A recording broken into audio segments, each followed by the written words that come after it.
Sitten kysytään herralta, että mitä se tekee. Ja sit mä arvon oikeiden vastaajien keskuudessa voittajana. Sieltä tulee täällä yksi kaveri. Eli, mitä GT4 kannessa oleva Mimmi tekee? Itse asiassa, mä teet monivalintana. Käsi ylös, jonka mielestä se herkuttelee omenalla. Okei.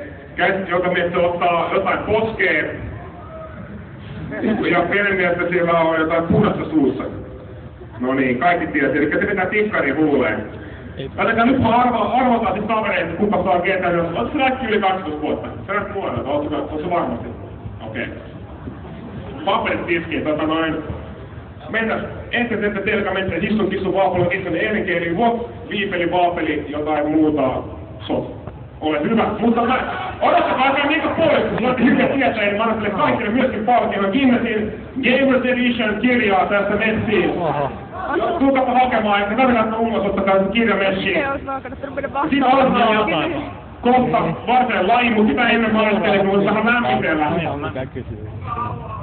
Mutta me voidaan lämmitellä näillä lippalakkeilla vasta, kun tämä katsomo on tasapainotettu. Eli mä tuun rupeen viskoteen lippalakkeen, mutta mä viskoitan pelkästään tolle puolelle niin kauan kunnes se on 100 verran väkeä kuin siellä. Elikkä nyt täältä lähtee. Mitä on vinoa? Lähetään. Siirtyy! Nyt pitää lähteä. Niin on. Täällä se hyviltäs tuossa lihat kiinni.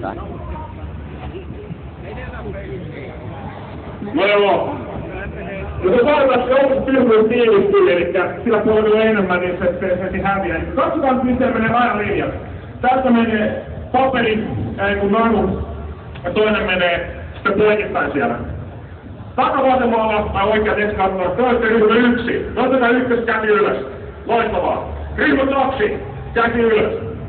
Ryhmä 3, käpälät pystyy ja 4. Ja nyt on se kaveri tulee siellä jakamaan nyt tää värilappuja. Ja homma toimii sillä tavalla, että saatte 3 värilappua. Keltaisen, sinisen ja valkoisen. Mä sanon sen GT4. Ja kaikki vastaukset, mitkä tulee ruudulle, on värikoodettuja. Mä näytän kysymyksen, jonka sanon sen jälkeen 5 sekunnin päästä heti. Ja teidän pitää nostaa